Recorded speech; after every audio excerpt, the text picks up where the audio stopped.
Entonces, como les decía, el tema que vamos a ver ahora es, se amplía la imagen, ahora sí, tumores renales, ¿no?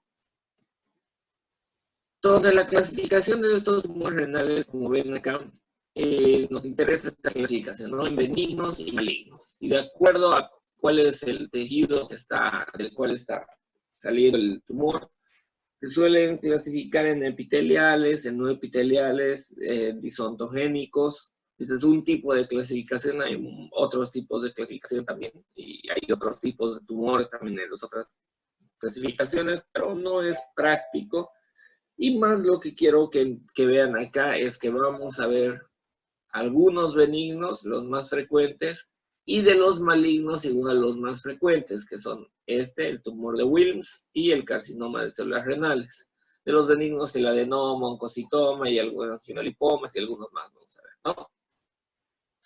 Entonces vamos a empezar con los tumores benignos. Dentro de estos, como les decía, adenoma papilar renal, uno de los frecuentes, el oncocitoma renal, el angiomiolipoma, y hay otros más que vamos a nombrarlos, ¿no? Entonces empezamos con el adenoma papilar renal. El adenoma papilar renal es un tipo de tumor que tiene características benignas, o sea que normalmente no da metástasis y no es infiltrativo de los tejidos, no suele delimitarse el riñón. Su frecuencia es de 7 a 22% más aproximadamente, y suelen ser tumores, adenomas, bien delimitados que se originan en los túbulos renales, ¿no? Por eso el nombre de adenoma. Adenoma quiere decir, todo lo que es adeno se refiere a tejido glandular, tejido parenquimatoso, ¿no? Y los túbulos renales tienen células que secretan y absorben, ¿no? Lo que está pasando por dentro de los túbulos, ¿no? Entonces estas células de tipo secretora se clasifican como adenomas y se dice adenoma cuando es benigno, y cuando es maligno se suele denominar adenocarcinoma, ¿no? Es una nomenclatura que se utiliza para diferenciar por el nombre un problema benigno de maligno. Entonces, por esto adenoma nos dice que es benigno. ¿Cómo se observan? Se pueden ver macroscópicamente, suelen ser pequeños tumores, ¿no? Más o menos de 5 milímetros de diámetro. Aquí podemos ver, por ejemplo, estos pequeños tumorcitos aquí que estarían en la superficie, no necesariamente van a estar tan superficiales, pueden estar más adentro. Son generalmente bien delimitados, bien definidos. Fíjense, estos chilitos están súper bien delimitados, se los ubica fácilmente, se ve su borde. Y este gran adenoma también está muy bien delimitado, se ve hasta dónde llega fácilmente, ¿no? Y tiene un color más o menos amarillo grisáceo, ¿no? Ese aspecto suelen tener, como lo estamos viendo acá. Generalmente se localizan en la corteza, ¿no? Entonces, miren, se suelen encontrar en la corteza renal. Y estos tumores microscópicamente tienen estructuras papilomatosas ramificadas, ¿no? Eso nos interesa mucho, pero para que vean, aquí está, perdón, esta es una martoma.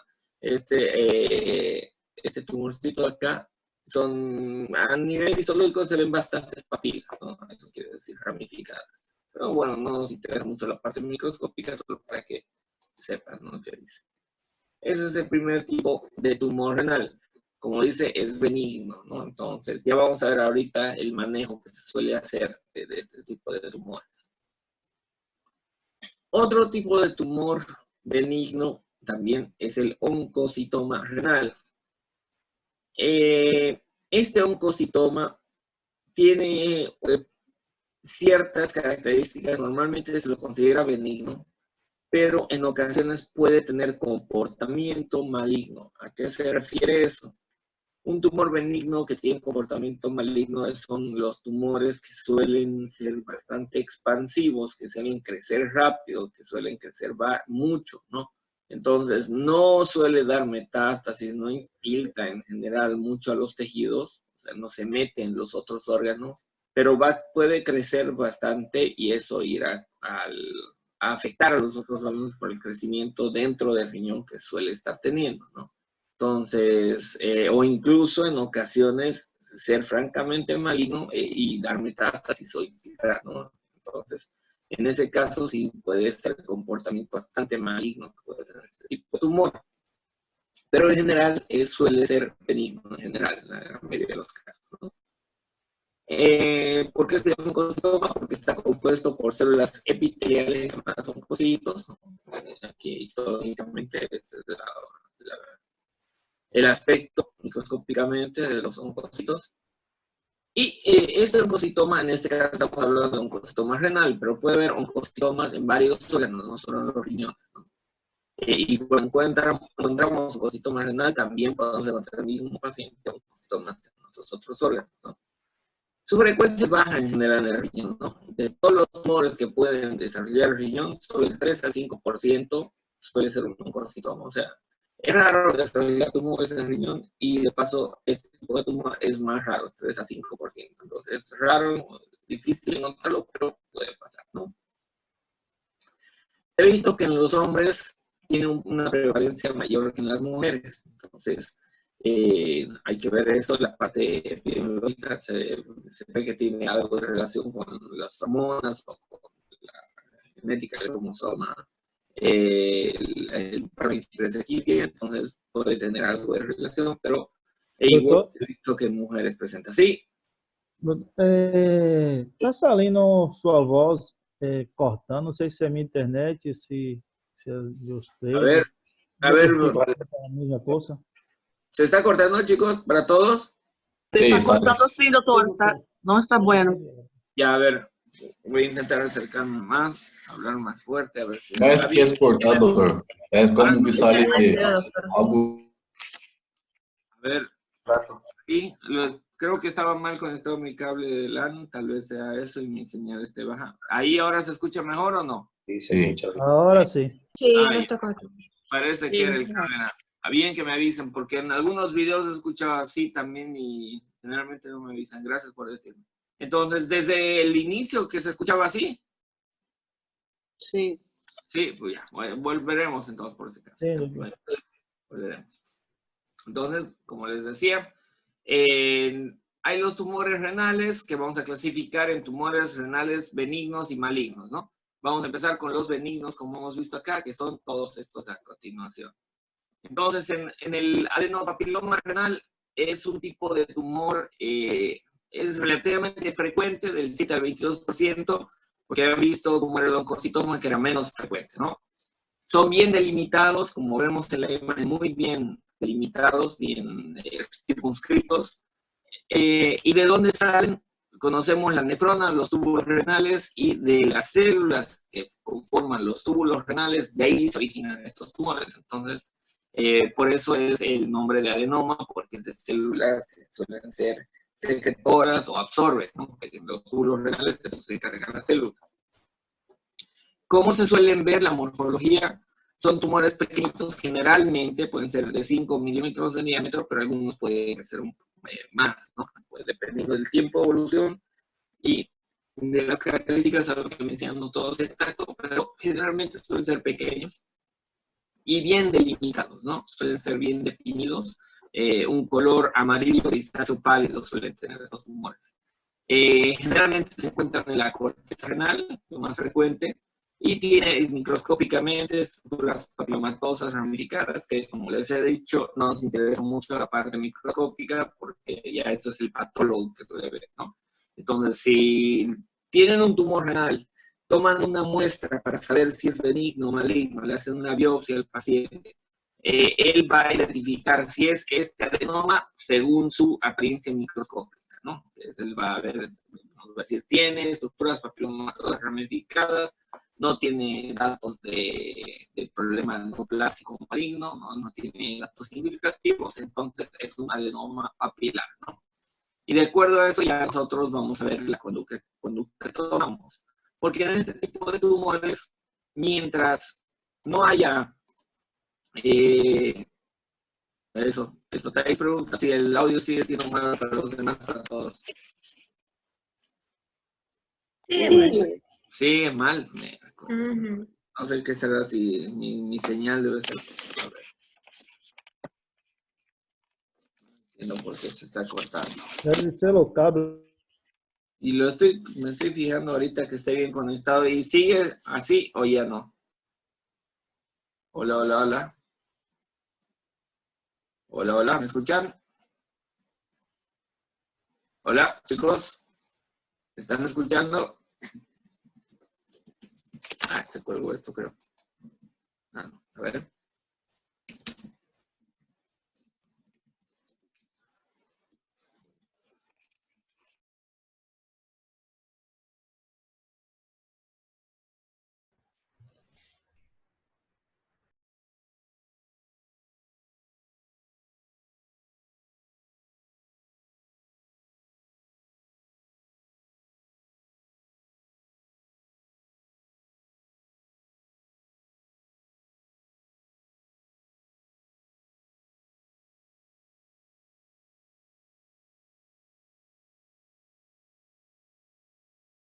No, doctor, no se escucha.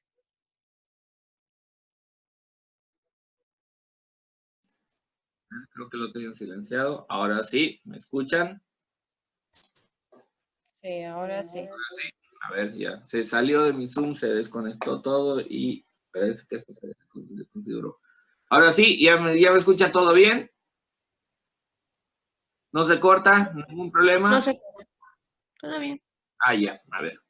Parece la señal que se me cortó incluso de todo el internet. Volveremos. Entonces, reanudar función de compartir. No, ¿dónde estaba? Compartamos. Uy, ¿qué pasó? ¿Se me cerró esto? Ahí está. Ahora sí.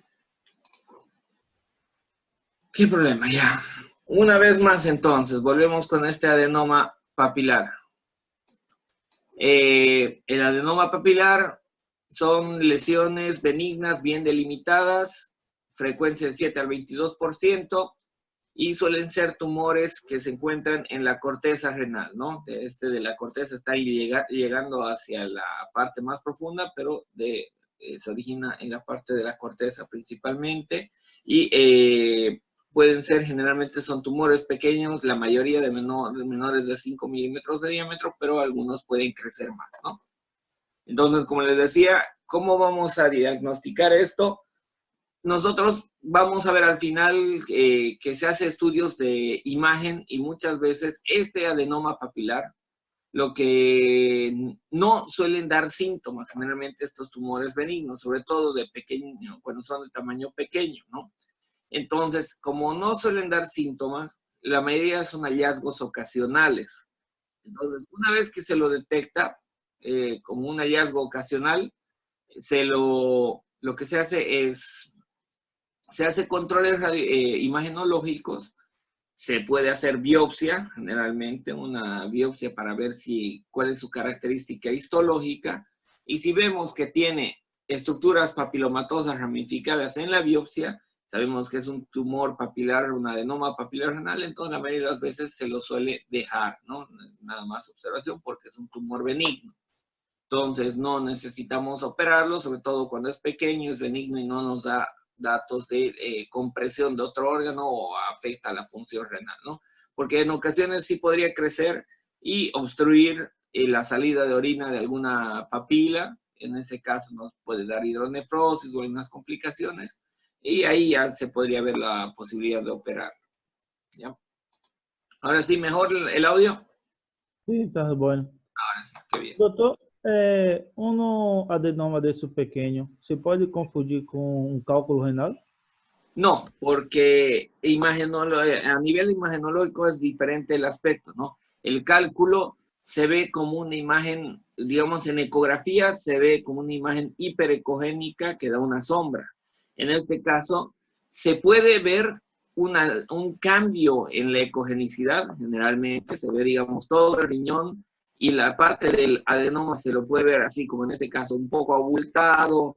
La ecogenicidad del parénquima puede variar, suele ser heterogéneo, ¿no? Pero no va a ser así una cosa blanca en la ecografía como se ve en la piedra, que es imagen hiperecogénica.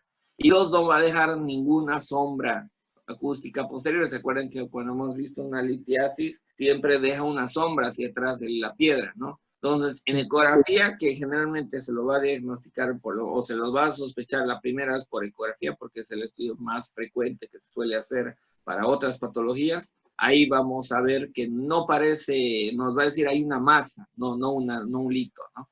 Y si hacemos tomografía, igual va a ser diferente, porque en la tomografía lo que se va a ver en lugar de una imagen blanca, que es algo calcificado de la litiasis, que se suele ver, vamos a ver una imagen muy parecida al resto del riñón, solo que como una bolita dentro del riñón, parecida, pero con diferencia de la textura, de la intensidad de la imagen, ¿no?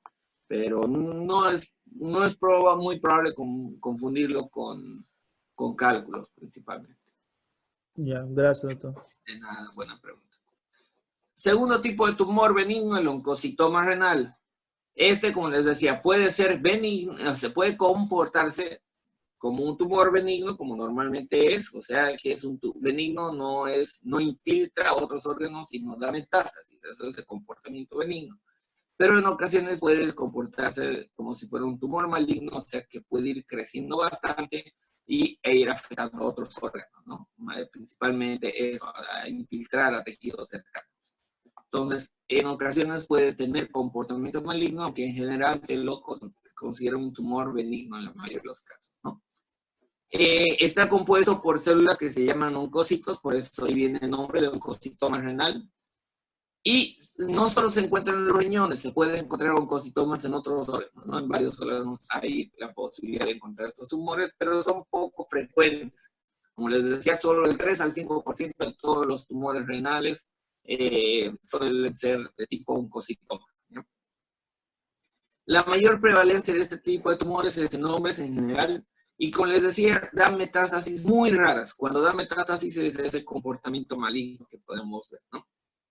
Entonces es rarísima, pero se han descrito casos de oncocitomas con metástasis. Generalmente son solitarios, o sea, viene un solo tumor en el riñón, suele venir solo en uno de los riñones, suelen ser unilaterales y no suelen haber varios, ¿no? A pesar de que hemos dicho que pueden estar en otros órganos, cuando se presenta en el riñón suele ser uno y punto, ¿no?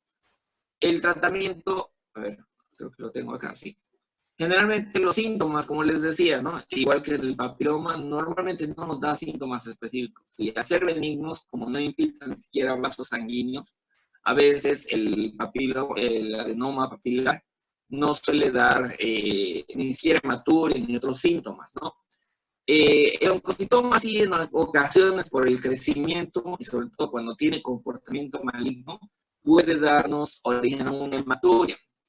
Y se llama hematuria silente o silenciosa cuando viene hematuria sin ningún otro síntoma, ¿no? O sea, solo el paciente presenta salida de orina con sangre, una hematuria macroscópica, o puede ser incluso microscópica, por algún examen de orina le hacen su examen, su muestra, y ahí nos sale que hay hematuria, pero el paciente no tiene ningún otro síntoma, no tiene dolor, no tiene nada más, entonces eso se denomina hematuria silente o silenciosa, ¿no? Y entonces, volvamos. La hematuria silente, ¿no? La hematuria silente es cuando el paciente presenta hematuria sin ningún otro síntoma asociado. Ya ves, importante eso, es un síntoma muy frecuente en patología oncológica renal, ya sea en los tumores benignos o sobre todo en los malignos, ¿no? En los malignos, pero vamos a ver que pueden presentar otros síntomas más. En este tipo de tumores, en el oncocitoma, puede venir esa hematuria sola, entonces sería una hematuria silente o silenciosa, o puede venir hematuria acompañada a veces de dolor en la fosa renal, sobre todo cuando hay compromiso de la cápsula renal. Pero esos síntomas se presentan solo en el menos del 20% de los casos, ¿no? Y sobre todo se va a presentar cuando este tumor tiene características de malignidad, ¿no? Un comportamiento maligno. Ahí generalmente va a presentar más síntomas todavía, ¿ya? ¿Cómo se hace el diagnóstico? Igual, por estudio de biopsia, estudio histopatológico, ¿no? Entonces, ¿y qué vamos a ver a nivel de histopatología en el microscopio? Que, bueno, no nos interesa, no les voy a preguntar, pero lo que dice el libro que nos interesa es que va a haber, pueden haber datos de este mismo oncocitoma, las células que vimos en la anterior diapositiva, que eran los oncocitos, generalmente se ve esto. Pero el que tiene comportamiento maligno puede estar mezclado esos oncocitomas unido con otros tipos de células de tipo adenomatoso, pero de aspecto maligno. Por eso adenocarcinomas, no solo adenomas, ¿no? Y todo esto puede estar mezclado dentro del mismo riñón o puede haber en el lado opuesto. Entonces puede haber un oncocitoma en un riñón y al otro lado puede haber un adenocarcinoma, un tumor maligno del riñón, ¿no? Un carcinoma de células renales. Entonces hay que estar atentos, por eso el tratamiento suele ser observación.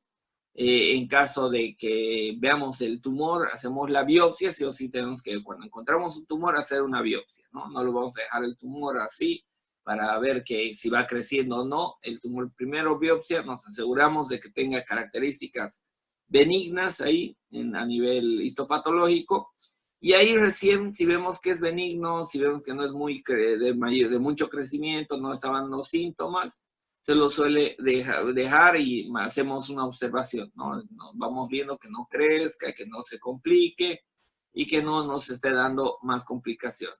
Si empieza a dar cualquiera de esos problemas, vamos a optar por la cirugía, ¿no? Del tumor, que al final vamos a ver cómo podemos hacer, qué tipo de opciones quirúrgicas tenemos. ¿Algún problema, alguna duda, alguna aclaración hasta ahora? ¿Nada? ¿Me escuchan bien? Sí, doctor, lo escuchamos bien. Gracias, perfecto. Muy bien, otro tipo de tumor, el angiomiolipoma, o los amartomas renales, ¿no? Es otro tipo de tumor benigno. Como se llama, como ven en el nombre, es un angio, o sea, ¿qué quiere decir angio? Vasos, ¿no? Vasos sanguíneos. En cualquier vaso puede ser, ¿no? Pero algún tubo, alguna estructura tubular se refiere a angio generalmente. Mio, músculo, y lipo, grasa, ¿no? Entonces, es un tejido, es un tumor de estos tejidos que generalmente el tejido lipomatoso es el más llamativo. O sea, tiene grasa en esos tumores, ¿no? Eso es lo que más llama la atención. Y eso es lo que podemos ver en estudios de imagen fácilmente, que ahorita vamos a ver más adelante, ¿no? Entonces, es un tumor benigno, ¿no? Como varios lipomas, algunos de ustedes tal vez tienen lipomas en la superficie debajo de la piel, ¿no? Lipomas cutáneos, es muy frecuente verlo. Entonces, en este caso es un angiomiolipoma, pero a nivel renal, ¿no? Entonces, primero eso. Segundo, muchos de los pacientes del 45 al 80% suelen presentar estos angiolipomas cuando tienen una patología que se llama esclerosis tuberosa. ¿Qué es la esclerosis tuberosa? Una patología congénita en la cual el paciente tiene la tendencia a desarrollar tumores benignos en varias partes del cuerpo, ¿no? Entonces, el paciente todo el tiempo va a desarrollar tumores, por suerte benignos, pero va a tener en piel, en riñón, en pulmones, hígado, en varios lugares. Y en este caso, si el paciente tiene esclerosis tuberosa y tiene su angiomiolipoma renal, suelen generalmente tener en los dos riñones estos tumores, ¿no? Pueden ser bilaterales y suelen ser también asintomáticos, porque no suelen ser muy grandes, ¿no? Aunque no, cuando el paciente no presenta la esclerosis tuberosa, pero tiene el angiomiolipoma, ahí generalmente los angiomiolipomas son unilaterales, ¿no? Con la esclerosis tuberosa suelen ser bilaterales, pero sin la esclerosis tuberosa suelen ser unilaterales y ahí sí suelen ser un poquito más grandes, ¿no? O sea, pueden ocasionalmente también dar síntomas por esto. En algunos casos, como son angio, también tiene la parte vascular estos tumores, pueden presentar ruptura espontánea, o sea, está creciendo el tumor, tiene cierto tamaño, y como su estructura es diferente a la del resto del riñón, porque tiene tejido lipomatoso, tejido vascular, pueden romperse espontáneamente, ¿no? Y se rompen, y el problema es que van a dar sangrado. Ese riñón va a empezar a sangrar por esa ruptura espontánea, o puede ser ruptura por algún traumatismo menor, ¿no? A veces recibe un golpe leve, algún problema, algún traumatismo no muy intenso, o a veces de la nada, haciendo alguna actividad física, se puede romper. Y obviamente, si se rompe algo dentro del riñón, va a hacer que ese riñón empiece a sangrar y nos puede dar esta hemorragia en retroperitoneo, ¿no? De la nada. Entonces hay que estar, este tipo de tumores es una característica esa que podría darnos una hemorragia retroperitonal sin ningún antecedente, ¿no? ¿Cómo está compuesto histológicamente? Como decía, ¿no? Células grasas maduras, son células normalmente sin anaplasia, ¿no? Son maduras, por eso células normales adiposas tiene. También tiene células musculares lisas y vasos sanguíneos, de ahí viene el nombre, ¿no? Y en mujeres ocasionalmente se puede asociar a una linfangioliomatosis. ¿Qué es esto? Una tendencia a formar vasos linfáticos y tumores en sí, tumores que están compuestos por vasos linfáticos y por tejido muscular liso también. A eso se refiere linfangioliomatosis, ¿no? Son estas patologías raras de encontrar, pero que a veces vamos a encontrar muchos tumores en un paciente. Pueden ser muy pequeños, pero hay la tendencia a formar este tipo de tumorcitos, ¿no?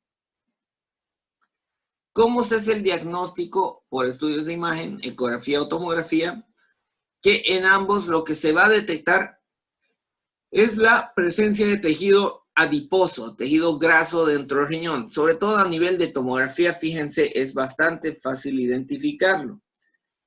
¿Se acuerdan? Hemos hablado en la tomografía que la grasa es todo lo que vemos debajo de la piel, ¿no? Y cómo se ve la grasa es negra.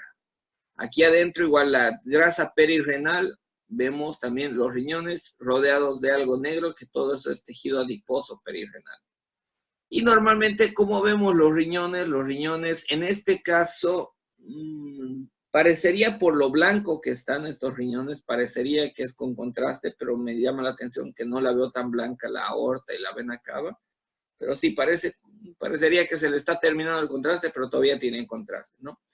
Entonces, vemos el contraste que llega a los riñones, pero fíjense que hay zonas en las cuales no se pinta mucho con el contraste, pero más que todo, zonas se las ven negras y con mucho parecido al aspecto de la grasa, ¿no? En general, fíjense, se parece a grasita que está debajo de la piel, un color oscuro, ¿no? De intensidad que se llama de densidad de grasa. No es aire, como acá vemos, acá el aire es más negro todavía, pero acá sí tiene este aspecto negrito y nos indica que es de densidad grasa, ¿no? Entonces, así, con esta imagen, ya es muy fácil diagnosticarlo. A veces sin necesidad de biopsia, uno ya va sospechando que es este tipo de tumor, ¿no? En este, fíjense, es múltiple, tiene dos de este riñón y es bilateral, que en los dos riñones presenta las lesiones, ¿no? Probablemente sea un paciente con esclerosis tuberosa en este caso, ¿no? El tratamiento que vamos a hacer, podemos hacer observación, como podemos operarlo, ¿no? Entonces, dependiendo de los síntomas y características imagenológicas.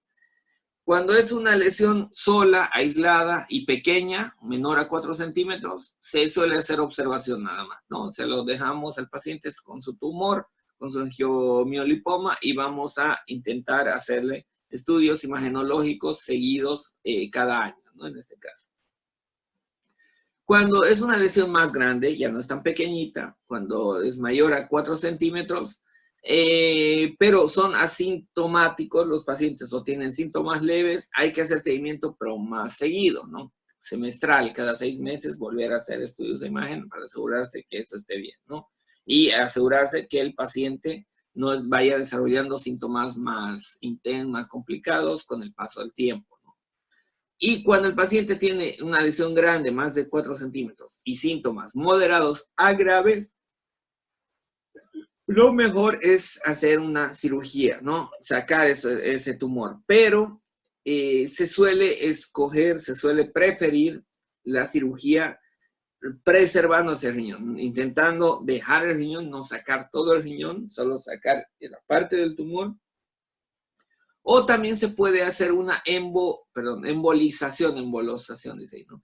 embolización selectiva. ¿Qué es una embolización selectiva? Creo que ya les he comentado que por medio de un estudio endovascular con un cateterismo, vamos y entramos a los vasos renales y se hace una angiografía para ver cuál es el vasito que está irrigando ese tumor, y vemos cuando encontramos el vasito que está irrigando ese tumor, él o los vasitos, vamos a hacer una producción de émbolos de forma exógena, ¿no? Se le va a dejar un material ahí que va a hacer que se obstruya ese vaso renal, ese vaso que irriga el tumor en el riñón, y como se va a obstruir no le va a llegar más sangre y suele necrosarse y morir ese tumor, y el mismo organismo se encarga de ese tejido de reabsorberlo, ¿no? Entonces, esa es una buena opción en estos casos. Otros tumores renales benignos. Hemos visto ya los 3 más frecuentes: adenoma, oncocitoma, angiomiolipoma, y estos son otros que son más raros todavía, ¿no? Por ejemplo, los leiomiomas. ¿Qué es un leiomioma? ¿De qué tipo de tejido es? ¿Quién me dice? ¿Quién me dice a qué se refiere? Músculo liso. Músculo liso, activo. A tejido muscular. Leiomio quiere decir músculo liso, ¿no? Rhabdomio quiere decir músculo estriado, ¿no? En este caso son tumores dentro del riñón de músculo liso. Suelen ser pequeños, se pueden presentar en la cápsula renal o en la pelvis renal, bastante superficiales, y la mayoría son asintomáticos, ¿no? Van a ver, es muy frecuente los leiomiomas en la parte de riñón, por ejemplo, y en la parte digestiva también los leiomiomas son muy frecuentes, y generalmente uno los diagnostica como hallazgo ocasional en autopsias, en la mayoría de los casos, ¿no? No da síntomas, no da molestias, lo tiene ahí toda su vida, es benigno, pero ya cuando se murió por alguna otra razón, se le hace la autopsia y dicen, ah, mira, acá había habido leiomiomas, ¿no? Entonces en el riñón suele pasar lo mismo, de que no dan síntomas, se lo puede encontrar ocasionalmente, ¿no? Luego los hemangiomas. ¿Qué es un hemangioma? Como dice el nombre, hem de sangre, angio de vaso, ¿no? Entonces es un tumor de vasos sanguíneos. Generalmente los hemangiomas van a ver que se los suele nombrar cuando veamos patología quirúrgica vamos a hablar de hemangiomas también. En hígado son muy frecuentes los hemangiomas y pueden dar algunas complicaciones bastante severas, ¿no? Vi un caso de una paciente que tuvo una caída de lo más leve y simple, se cayó, era un poquito alto, estaba en una escalera, pero ¿cuánto? A 1 metro del piso, no mucho, ¿no? Estaba de estas escaleras pequeñas que se paran solas, ¿no? Entonces estaba ahí colgando unas cosas, se cayó la paciente, se golpeó la parte hipocondrio derecho y en cosa de ni 12 horas estaba muerta porque se lesionó. Es el problema de estos hemangiomas, ¿no? Como son de vasos sanguíneos y generalmente son un ovillo, o sea, son una bola de vasos sanguíneos enroscados más o menos para que se ubiquen como si fuera lana en un ovillo, pero todo esos vasos sanguíneos se lesiona eso y sangra, que da miedo, ¿no? Se presentó una hemorragia muy importante, una hemorragia masiva, estos tipos de tumores, y puede ser bastante peligroso en caso de que sangre, ¿no? Entonces son tumores benignos, o sea que no crecen mucho y son tumores que no van a dar metástasis, pero el gran riesgo de un hemangioma, ya sea en hígado, que es más frecuente, o en el riñón, es que pueda sangrar, ¿no? Y como ven acá, en estos casos puede darnos síntomas por el sangrado, por ejemplo, una hematuria, o si tuviese una ruptura, como en el otro caso, podría darnos igual una hemorragia retroperitoneal en ocasiones, ¿no? ¿Cómo se hace el diagnóstico de estos hemangiomas? Una angiotac, ¿no? O una angiografía o una angiotac en la cual metemos contraste y vamos a ver cómo el contraste, a diferencia del anterior, ¿se acuerdan? En este el contraste no entraba en el tumor. En este va a ser lo opuesto. El tumor se va a pintar mucho porque está llenito de contraste que se le está metiendo por la arteria renal. Entonces va a estar con mucho realce, muy pintado el tumor, y el resto del riñón no va a estar tanto porque en comparación con el tumor, el hemangioma capta más contraste, ¿no? Entonces por esa angiotac se lo puede diagnosticar. Luego, el último tipo de tumor, los lipomas, ¿no? Hemos hablado de otros, los angiomiolipomas, pero puede haber lipomas simplemente, solo de grasa, ¿no? Y en este tipo de tumores generalmente se puede encontrar en la cápsula renal o incluso fuera del riñón, en el tejido perirrenal, ¿no? Y se diagnostica con la TAC y se ve exactamente igual a esto, ¿no? Tejido adiposo ahí adentro.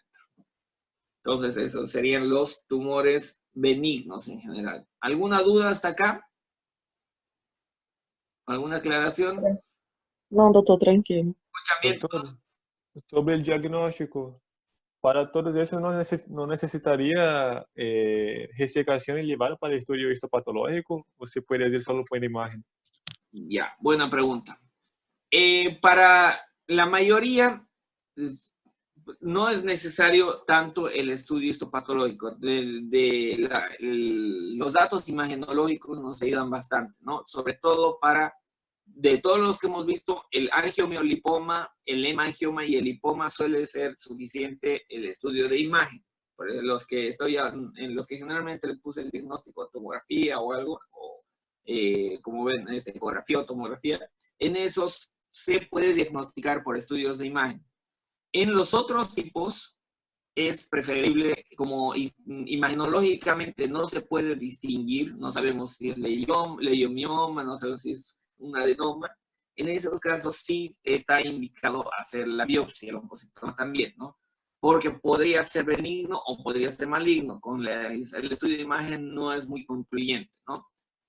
Ahora, otro problema, por ejemplo, en los hemangiomas. En un hemangioma, hacer una biopsia puede desencadenar que sangre mucho, ¿no? Entonces, en el hemangioma, sobre todo, hacer la biopsia está prácticamente descartado porque es muy riesgoso, ¿no? Hasta operar eso, sacarlo, ese tipo de tumor, es bastante complicado, bastante riesgoso por la posibilidad de sangrado.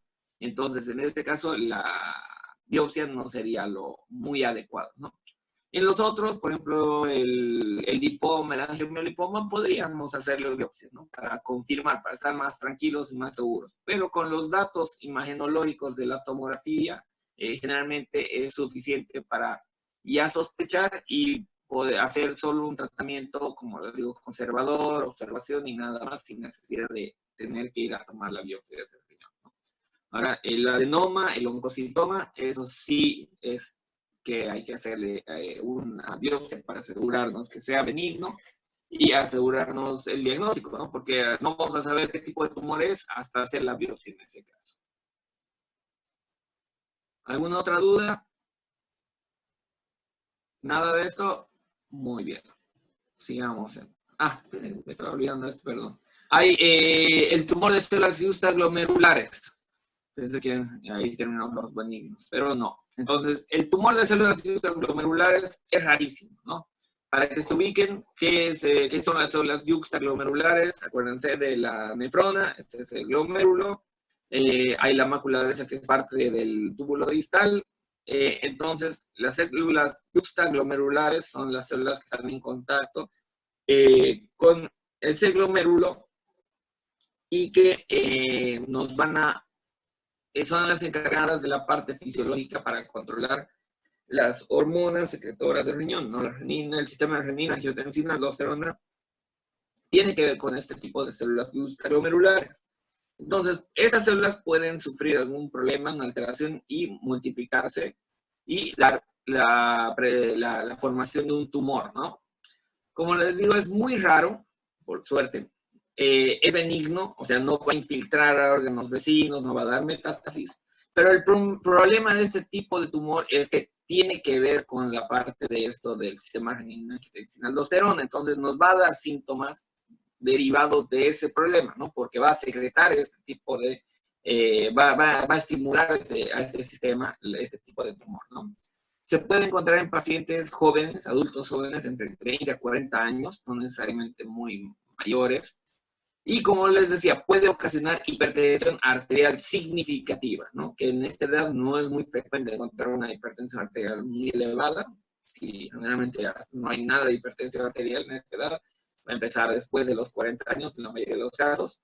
Entonces, es una causa de hipertensión arterial secundaria, ¿no? Entonces nos puede dar hipertensión. Aparte, por el problema de la estimulación del sistema renina, angiotensina, aldosterona, lo que vamos a tener es renina elevada, pues está produciendo renina. Eso nos va a dar la formación de angiotensina 2 que se active y eso la hipertensión. Y va a darnos liberación secundaria de aldosterona con un hiperaldosteronismo, ¿no? Y todo esto nos puede llevar a una hipopotasemia por la secreción de la misma aldosterona, ¿no? La aldosterona, ¿qué hace? Retiene sodio y agua y elimina potasio a nivel del túbulo distal. Entonces, si hay mucha aldosterona, va a retener demasiado sodio y agua, eso nos va a aumentar la presión arterial y nos va a eliminar mucho potasio y eso va a llevar a la hipopotasemia, ¿no? Entonces, todo es derivado, como les digo, del sistema renina, angiotensina, aldosterona, que está secretado, está estimulado exageradamente, ¿no? Entonces, en este caso, como el paciente va a estar hipertenso y con todos estos problemas, sí o sí hay que operarlo, ¿no? Sí hay que sacar. Entonces, ¿cómo vamos a sospechar en este tipo de tumor? Cuando veamos un tumor asociado a hipertensión y le hacemos estudios de laboratorio y vemos renina elevada, aldosterona elevada, datos de hiperaldosteronismo y alteraciones en el ionograma con una hipopotasemia, es casi seguro que tiene este tipo de tumor, ¿no? Y el tratamiento es que tenemos que sacarle el tumor para que normalice todo esto, ¿no? Entonces, se suele hacer una nefrectomía, de preferencia parcial, vamos a sacar solo una parte del riñón, o podría ser completa en el peor de los casos, ¿no? Si no hay cómo salvar el riñón, hay que sacarlos del riñón y nos quedamos con el otro que no tenga este tumor de células yuxtaglomerulares, ¿no? Entonces, Doutor, nesse caso, para o laboratório, pode-se pedir exame de renina e exame de aldosterona? Como... Exactamente, son estudios de hormonas, ¿no? Para dosificación hormonal, para ver cuánto está su cantidad de renina y cuánto está su cantidad de aldosterona, y pues vamos a ver que están estas elevadas, ¿no? Y el hiperaldosteronismo, aparte, sabemos, nos va a dar otros síntomas, ¿no? Bueno, no sé si han llevado endocrino, todavía o no, pero por fisiología se podrían ubicar que la aldosterona, como hemos dicho, retiene sodio y agua y elimina potasio. Entonces, los síntomas, los datos derivados de esto, ¿no? Hipertensión, edemas, el trastorno de potasio nos puede dar calambres, trastornos a nivel cardíaco, entonces, trastornos en el músculo liso-digestivo. Entonces, todos estos datos puede presentar este paciente, ¿no? Entonces, vamos a cuantificar laboratorialmente cómo están estas hormonas. ¿Alguna otra duda? ¿Nada más? Muy bien. Sigamos. Hasta ahí los benignos, ahora sí. Dentro de los malignos hay otros tipos, pero los que nos vamos a enfocar son estos dos, ¿no? Y en general, van a ver, este es un tema de tumor renal. Los tumores renales no es necesario que sepan profundamente, ¿no? Sobre todo los benignos, durante su carrera como médicos van a ver, a menos que sean oncólogos, urólogos, no van a ver mucho esto, ¿no? Tienen que ubicarse por si encuentran ecográficamente, digamos, le pidieron a su paciente por alguna razón una ecografía y encuentran que hay una masa renal, entonces para más o menos hacer el manejo, empezar o por lo menos mandarlo, encaminarlo con el urólogo o con el oncólogo, tienen que tener algo de idea, ¿no? Pero no es necesario que sepan, van a ver, para la materia sí, pero para su ejercicio no es necesario que sepan el tipo de célula de los oncocitomas, ¿no? Pero los tumores malignos, van a ver que son muy preguntados. Sobre todo el tumor de Wilms. El tumor de Wilms es bien famoso, es muy preguntado. Es el que más se suele presentar en exámenes, sobre todo. Así que ese es el que más les encargo que intenten aprendérselo, ¿no? Y el carcinoma de células renales como diagnóstico diferencial, para saber que uno tiene ciertas características y el otro otras, a pesar de que hay otros tipos de tumores, por lo menos ubicarse en estos dos para hacer su diagnóstico diferencial, ¿ya? Entonces, vamos a empezar con el carcinoma de células renales, que también se lo llama como hipernefroma, ¿ya? Entonces, este carcinoma de células renales, epidemiológicamente vamos a ver que 1 a 3% de todos los cánceres viscerales es un carcinoma de células renales, ¿no? Entonces es poco frecuente en general, ¿no? Pero de todos los cánceres renales en el adulto, el 85% es carcinoma de células renales. Entonces, ahí es que se ve que toma importancia, ¿no? O sea, de todos los pacientes adultos que vean con cáncer de riñón, la gran mayoría va a ser este tipo de cáncer, ¿no? Carcinoma de células renales, casi el 90%, ¿no? Entonces, muy pocos casos en un adulto va a ser otro tipo de cáncer en el riñón. Este tipo de cáncer, cada 30.000 casos se producen 12.000 muertes. O sea, vean, tiene una mortalidad no desestimable, que casi un tercio de los casos, más de un tercio de los casos van a llevar a la muerte en este tumor. Entonces, es importante diagnosticarlo lo más pronto posible, sospechar lo más pronto posible y hacer el manejo rápido para evitar esa mortalidad, ¿no? Ahora, predomina en hombres, en varones es más predominante. Generalmente se presenta en pacientes mayores, ¿no? En edad avanzada la mayoría de los casos. Y es el segundo más frecuente de la parte genitourinaria, que vamos a ver, después del cáncer prostático. En estos pacientes viejitos, hombres, el cáncer prostático vamos a ver que es el que más vamos a ver en urología, ¿no? Pero después de ese, el que más se puede presentar es este tipo de carcinoma de células renales, ¿no? El segundo más frecuente. Luego, es importante saber que el tabaco es un factor de riesgo muy importante fumar. Entonces, sabemos que el tabaco no solo nos afecta, no solo nos predispone al cáncer pulmonar, sino a otros tipos de cánceres. Y dentro de estos, el cáncer de células renales, el carcinoma de células renales es un cáncer que tiene relación con el tabaco, ¿no? Otro factor de riesgo suele ser la obesidad, sobre todo en mujeres, pero también en hombres. El paciente obeso es otro paciente que puede desarrollar este tipo de tumor. Entonces vean, y el otro es la hipertensión arterial. Entonces vean esos tres, los tres típicos de un síndrome que nos puede llevar a un síndrome metabólico, ¿no? El síndrome metabólico del paciente obeso, hipertenso, diabético, de paso obeso, sedentario y fumador. Sabemos que hay muchas personas con todo esto, entonces puede desarrollar un cáncer de células renales por todos estos factores de riesgo, ¿no?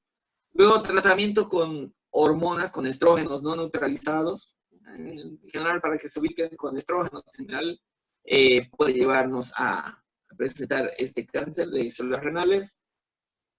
Y otro dato, la exposición al asbesto. ¿Saben qué es el asbesto? ¿Han visto en alguna materia esta exposición al asbesto? ¿Han escuchado algo de esto? No creo. ¿No? ¿Nadie? Ya. Van a ver cuando vean neumología, sobre todo, cuando vean tipos de tumores en anatomía patológica, tal vez alguno les hayan comentado. El asbesto, los asbestos son sustancias que son de varios, si no me equivoco, son varios minerales, ¿no?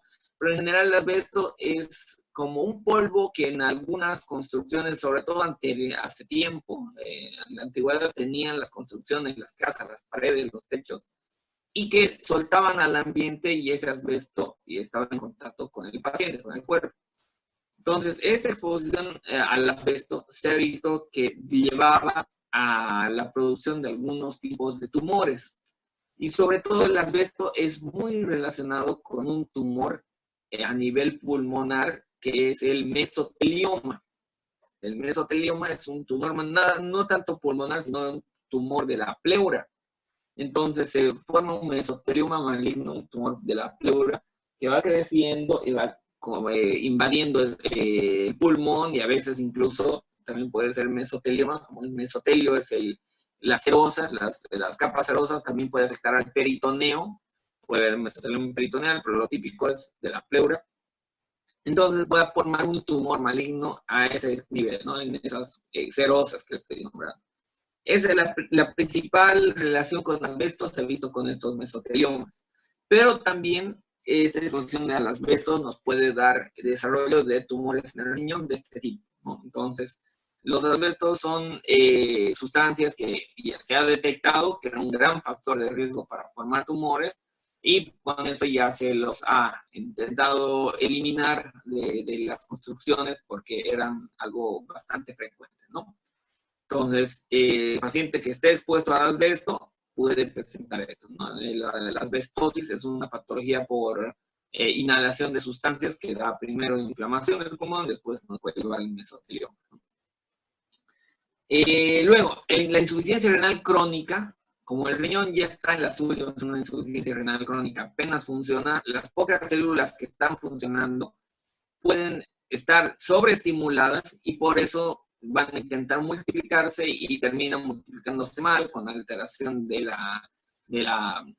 ¿qué se llama? De su estructura genómica, de su núcleo, y pueden mutar y volverse en células malignas, ¿no? Entonces, en la insuficiencia renal crónica se ha visto que puede presentarse este carcinoma de células renales también ocasionalmente, ¿no?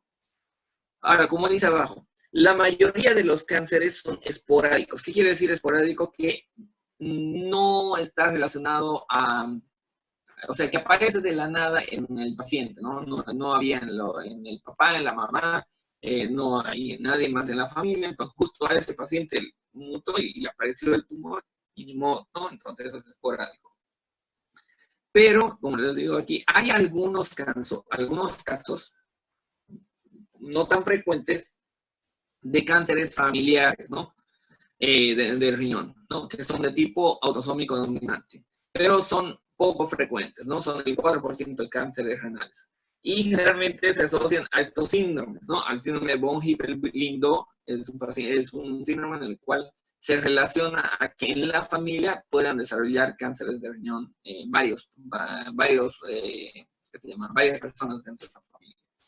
El carcinoma hereditario es otro, como dice el mismo nombre, y el carcinoma papilar hereditario también son tumores que se los hereda por de este trastorno a nivel cromosómico que va a tener la tendencia a formar estos cánceres renales, ¿no? Entonces, el cuadro clínico de este adenocarcinoma renal, ¿cuál es?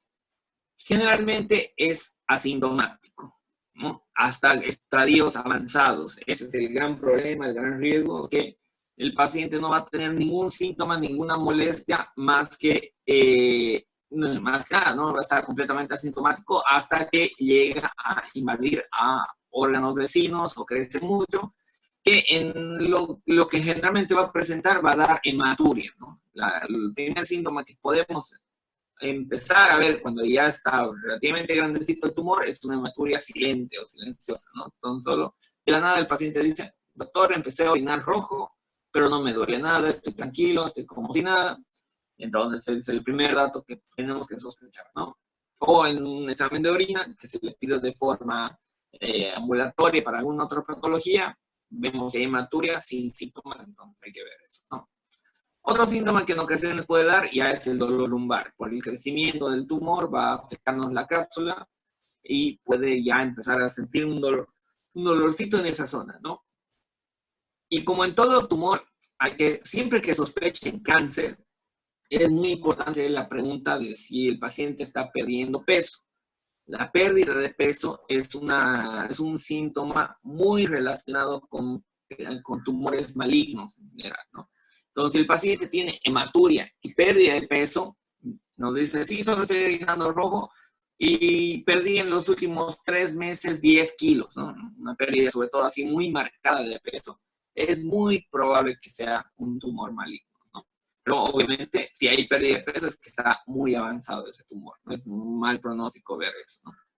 Aparte puede haber síntomas por invasión a órganos vecinos, si empieza a afectar el hígado, puede darnos ictericia, algún otro problema de hígado, o afecta al páncreas, si puede obstruirlo y da pancreatitis, entonces síntomas por invasión a órganos vecinos, o también puede dar síntomas por metástasis, digamos a nivel respiratorio, atelectasias, porque llegó una metástasis que obstruyó parte de un bronquio y de una atelectasia en un segmento del pulmón, ¿no?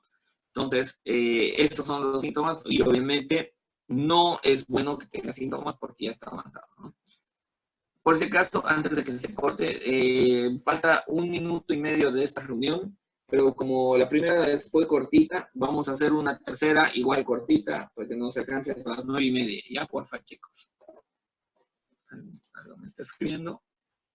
Otra vez no se escucha. A ver, no se corte. Pero fue recién desde ahorita, doctor, se escuchaba bien. Ya, y ahora ¿ya me escuchan? Sí, doctor. Ahora sí, otra vez, ya. Avíseme, por favor. Lo que les decía entonces. Ya se va a cortar. Vamos a hacer otra más cortita para llegar hasta las 9:30. Y de ahí ya lo cortamos y las unimos las 3 clases. Ya por lo que la primera se cortó antes de tiempo.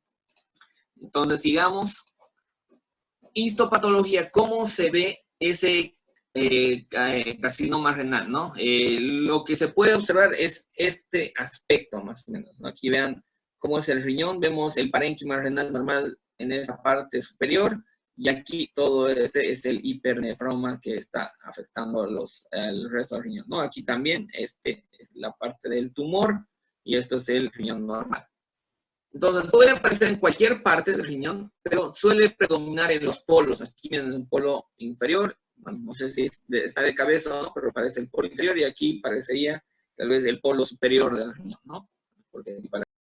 Luego, macroscópicamente, es un tumor de aspecto heterogéneo. Vean, se ven diferentes tipos como de tejidos, ¿no? Se ve zonas amarillentas, se ve otras zonas blanquecinas, algunas zonas vean con necrosis, zonas con hemorragia o rojizas, a veces una como quiste, imágenes quísticas, o zonas hialinas o de involución. Entonces es un tumor bastante heterogéneo, ¿no? Que en este tipo de tumores la histopatología se lo ve como tejidos múltiples, ¿no? Bastante variado. Y microscópicamente, este tumor va a tener zonas sólidas, o sea, un aglomerado de células, un grupo de células aglomeradas, focalizadas. También puede tener formas tubulares. No sé, voy a silenciar, no sé qué pasó con el audio. Voy a silenciarlos a todos. Ahora sí. Entonces puede tener formas tubulares, formas de cordones, cordonales o papilares. Y está constituido por células grandes poligonales, ¿no? Como les digo, esta es la parte microscópica, yo les tengo que decir, pero no es importante que se lo aprendan, ¿no? No le dan mucho caso. Lo que va a intentar encontrar el patólogo a nivel microscópico para decir, este es un tumor, un carcinoma de células renales, tiene que ir a buscar esto en la histopatología, ¿no? Entonces va a haber células grandes poligonales de límites netos, de núcleo central relativamente pequeño y de un citoplasma claro. Entonces, como les digo, esto no nos interesa, pero ya les nombré de todas formas, ¿no? El pronóstico. ¿Cómo vamos a ver qué tan buen pronóstico tiene el paciente? Dependiendo del diagnóstico que tan temprano se lo hace. Entonces, vamos a ver que si hay metástasis, obviamente el pronóstico es peor, ¿no? Y las metástasis se producen con mayor frecuencia en estos órganos. Puede haber metástasis a piel, metástasis a hueso, a pulmones, al sistema nervioso central, o sea, al cerebro, médula, al hígado, es muy frecuente también, y sobre todo a ganglios linfáticos, ¿no? Que en la clasificación TNM, conocen la clasificación TNM seguro de otros órganos, de otros tumores, la N se refiere a ganglios linfáticos, ¿no? Y generalmente N1 son los ganglios más cercanos y N2, N3 cuando se disemina a más ganglios más alejados, ¿no? Entonces, a todos estos se puede producir metástasis, y en caso de que haya metástasis a distancia o de metástasis ganglionares, el pronóstico va empeorando, ¿no? La supervivencia media de este tipo de tumores, ya sea en cualquier tipo, en cualquier grado, en cualquier estadio o etapa que esté, generalmente a los 5 años la supervivencia suele ser de 45 al 70%. Obviamente es peor la supervivencia mientras más avanzado está, ¿no? Pero en estos casos, cuando estamos hablando que no tiene metástasis. Entonces, imagínense, en un tumor relativamente temprano, no muy avanzado, porque no hay metástasis todavía, su supervivencia suele ser la mitad prácticamente, ¿no? 50%. La mitad vive, la mitad muere. Entonces, tiene una mortalidad medio fea, ¿no? Ahora, si hay metástasis, esto es peor, ¿no? La mortalidad es mucho menor a los 5 años. Una aclaración que tal vez no saben, que yo me estoy saltando porque lo estoy obviando. En los tumores malignos, los cánceres, se miden generalmente esto, ¿no? Para ver qué tan agresivo, qué tan mortal es ese cáncer. Generalmente en los cánceres se tiene que ver este dato estadístico, la supervivencia media a los 5 años. Entonces, los tumores más malignos tienen una supervivencia media a los 5 años mucho peor, ¿no? Por ejemplo, el cáncer de vesícula biliar es un cáncer bastante maligno, el melanoma es un cáncer bastante maligno, que esos tienen una supervivencia media a los 5 años bastante baja, ¿no? Entonces, por medio de esto vemos qué tan benigno, o sea, qué tan buen pronóstico o mal pronóstico van a tener estos pacientes. Hay otro tumor, por ejemplo, uno que vamos a ver ahorita, y tiene una supervivencia media a los 5 años que es mucho mejor que esta. Y hay otro, por ejemplo, de tiroides, el carcinoma papilar de tiroides, que igual tiene una supervivencia media de los 5 años de más del 90%, ¿no? Que casi todos se salvan. Entonces, por medio de este dato estadístico vamos a ver qué tan agresivo es ese tumor, ¿no? En este caso, sin metástasis, es ya baja, y con metástasis es mucho peor, ¿no? Cuando hay invasión a la vena renal, en ocasiones puede llegar ya hasta la vena y meterse a la vena, a veces incluso hasta la vena cava se puede meter. O cuando hay invasión a la grasa perirenal, la supervivencia desciende a un 15 a 20% aproximadamente. O sea, vean, si ya sale del riñón y se encuentra en la grasa perirenal, baja muchísimo su supervivencia. Y si igual afecta a la vena renal, ni siquiera a la vena cava todavía, si afecta a la vena renal, es muy probable que haya metástasis, entonces la supervivencia igual baja bastante, ¿no? Entonces, este es un tipo de tumor de no muy buen pronóstico, ¿no? Suele ser bastante agresivo, bastante malo, es un mal pronóstico este tumor, un carcinoma de células renales o un hipernefroma. Ese por un lado. Otro tipo de tumor maligno que nos interesa es el tumor de Wilms, como dice acá, ¿no? El tumor de Wilms se lo clasifica dentro de los tumores pediátricos renales. ¿Se acuerdan que el anterior hemos visto que es sobre todo en pacientes adultos? Es el 85% de los cánceres renales en adultos es un carcinoma de células renales. En niños no se suele presentar este carcinoma de células renales. Hemos dicho que en la edad avanzada se presentaba. En niños hay estos tipos de tumores, pero de todos estos el que nos interesa es el tumor de Wilms principalmente, ¿no? Entonces, en los niños, los tumores renales pediátricos, hay el de Wilms, hay el nefroma mesoblástico, que generalmente se presenta en niños menores de 3 meses, hay el tumor rhabdoide, que es más o menos a los 11 meses, en su edad media, es más agresivo e infiltrativo que el de Wilms y puede tener líquido en la periferia. La nefroblastomosis, que es un problema que todavía esto es algo benigno, la nefroblastomosis, pero que en algún porcentaje van a desarrollar un tumor de Wilms, que ya es algo maligno. Y el renal PNET, que es un tumor renal, son tumores neuroectodérmicos primitivos periféricos, eso es PNT, del riñón, ¿no? Estos son tumores que generalmente se presentan a nivel del sistema nervioso, pero ocasionalmente pueden presentarse en el riñón, que son masas grandes, expansivas, agresivas, son de mal pronóstico, ¿no? Estos, como les digo, los 4 últimos no vamos a ver, solo los estamos nombrando, que pueden ser otros tumores que pueden presentarse en los pacientes pediátricos en el riñón, pero el que nos interesa sí o sí es el tumor de Wilms, que es el que vamos a ver a continuación, ¿no? Entonces, también se lo conoce con el nombre de un nefroblastoma. Es el más frecuente de los tumores renales y el tumor sólido abdominal más frecuente en la infancia. O sea, ¿a qué me refiero con esto? En los niños, si encontramos un tumor en el abdomen, lo más probable es que sea este tipo de tumor, un nefroblastoma, un tumor de Wilms, ¿no? Y sobre todo a nivel del riñón, es de lejos, de todos estos tipos de tumores pediátricos de riñón, es el más frecuente, ¿no? La edad media, más o menos, es que se presenta a los 3 años, y en los hombres, en niños, un poco más frecuente, algo más en niños, ¿no? Incluso un poquito más de edad también se refiere, ¿no?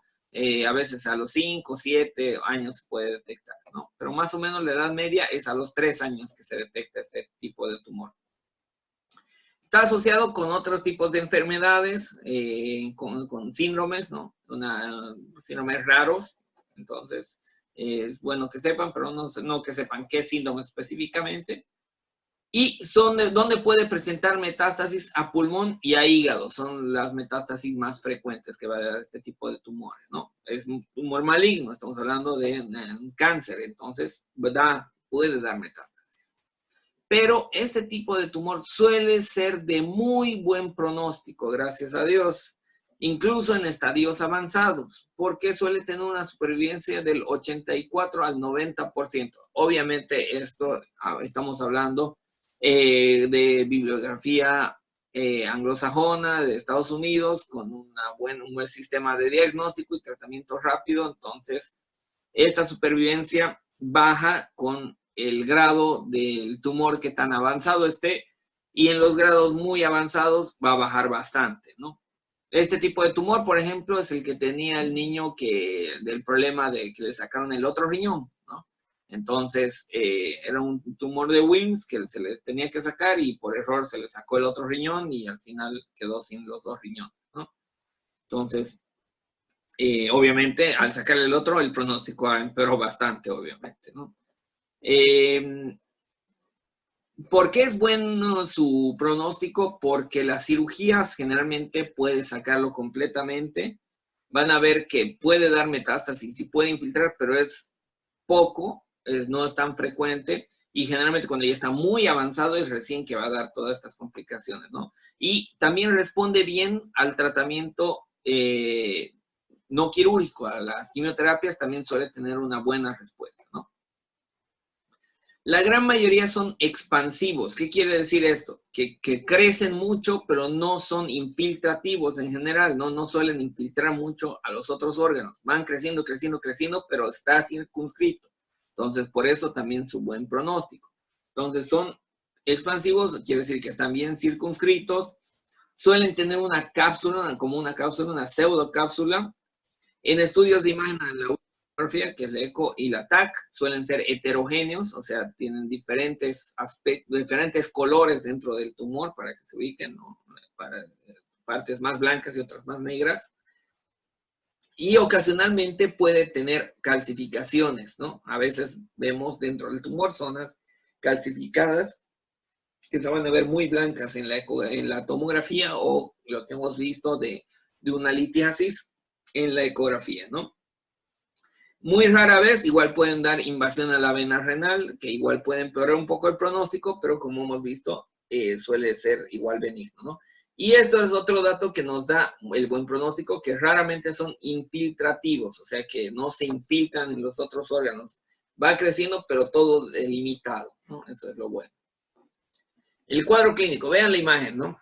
Y es por esto que se les va a quedar grabado también cómo son estos pacientes, cómo se diagnostica. Es un niño con una masa abdominal. ¿Cómo se lo diagnostica? Por esa masa palpable abdominal. Generalmente la mamá, el papá, el que lo esté cuidando al bebé, los abuelos, que son los que les encanta alzar a los niños, generalmente detectan la masa porque palparon el abdomen, lo levantaron y ven que está aumentando de peso, bueno, que no es muy llamativo el aumento de peso, pero se siente una bola en el abdomen, ¿no? Entonces, acá ya obviamente está muy avanzado en este caso, pero lo que se puede ver, por ejemplo, en este estudio de imagen, vean cómo es una masa que está prácticamente más de la mitad de todo el abdomen está comprometido por la masa. Está desplazando hacia el otro lado todo el resto de los órganos y prácticamente es todo el abdomen una sola masa que es el riñón, ¿no? Pero véanla que está muy bien delimitada, incluso acá se ve la grasita, el tejido adiposo perirrenal, que lo está separando de la pared abdominal. Ahí está línea negra en todo esto, ¿no? Que lo está separando. Entonces, vean, crece mucho, es muy expansivo, pero no está infiltrando tanto, ¿no? No es muy infiltrativo. Tal vez aquí sí hay algo de infiltración, pero no sabemos muy bien, ¿no? Entonces, para que se les grabe esto, es que el paciente tiene una bola, un niño, tiene una bola en el abdomen y dependiendo de qué tan avanzado esté, puede ser pequeño, puede ser muy grande, una masa palpable abdominal. Aparte, acuérdense, la pared abdominal de los niños es bastante laxa, blandita, se mueve, es fácil a la palpación detectar esto, ¿no? Ocasionalmente puede ser bilateral, y ahí ya es un gran problema, ¿no? Porque es tumor, es un cáncer en los dos riñones, entonces probablemente haya que hacer una resección de los dos riñones, ¿no? Y otros datos del cuadro clínico, la misma hematuria que hemos hablado, puede ser hematuria silente o hematuria con la masa palpable, puede presentar anemia porque el paciente sacó un problema crónico con pérdida crónica de sangre, o más que todo compresión a órganos vecinos. Vean, obviamente en este caso, probablemente tenga una obstrucción intestinal, algún otro problema porque está comprimiendo todo el resto de los órganos, ¿no? Entonces, ahí el cuadro clínico. Oh, ¿qué pasó? Ah, ya. Aquí dejémoslo, porque ya es la hora. En 15 minutos nos vemos para patología quirúrgica. ¿Alguna duda? Doctor, una preguntita. Cuando usted se refiere raramente, por ejemplo, acá dice raramente infiltrativo, ¿a qué se refiere? Por favor, Ya. no lo entendí esa parte. Ya. Entonces, estos tumores pueden tener, aquí justo esta imagen, perfecto. Este tumor los tumores en general, los cánceres, tienen esas dos características, ¿no? Una es que sea expansivo y otro que es infiltrativo. Expansivo, ¿qué quiere decir? Que se va expandiendo, va creciendo, ¿no? Pero va creciendo dentro del órgano que está afectando el tumor, ¿no? En este caso va creciendo dentro del riñón. Entonces, este tipo de tumor es mucho más expansivo, generalmente. Infiltrativo se refiere a que el tumor sale del órgano y va a meterse, va a ir como infiltrando otros órganos próximos, vecinos, ¿no? Entonces, esos tipos de tumores que son más infiltrativos, por ejemplo, los melanomas son muy infiltrativos, no son nada expansivos. Un melanoma es un lunar, ¿no? Un tumor de un lunar, de células melanocíticas, que a veces se ve como un lunar simple, o puede ser que sea un lunarcito un poco más grande, un poco raro, pero no se ve que se haya expandido demasiado, ¿no? Seguimos viendo lo pequeño. Pero es muy infiltrativo porque se mete en todos lados, se va metiendo profundamente y va dando metástasis muy frecuentemente y muy temprano. Entonces, a eso me refiero con infiltrativo, con que se va a diseminar en otros órganos muy fácilmente, ¿no? Y este tumor no es infiltrativo, ¿no? Acá en esta imagen vemos este tumor de Wilms, que es bilateral, de este caso, de este pobre niño, pero de este lado, el de la flecha naranja, es más un crecimiento expansivo, porque véanlo, está súper bien delimitado, tiene esa su pseudocápsula que hemos hablado. Entonces, está todo ahí dentro del riñón. Por más que sea más grande, este tiene mejor pronóstico que este otro. Porque este otro, vean, está aquí, no está bien delimitado, aquí está invadiendo, salió del órgano y está infiltrando otros órganos. Entonces, a eso me refiero con infiltrativo, ¿no? No, en general no es muy infiltrativo este tipo de tumores, como les decía, raramente infiltrativo, pero no quiere decir que nunca infiltre, ¿no? Sí puede infiltrar ocasionalmente y peor en este caso que es bilateral, ¿no? ¿Alguna otra duda? Gracias, doctor. De nada, que nada más, ¿no? Ya, entonces igual ya nos falta poco, terminamos este tema y empezamos el próximo el miércoles, ¿no? Y nos vemos en 15 minutos para el otro tema. Si tienen más dudas, me preguntan igual.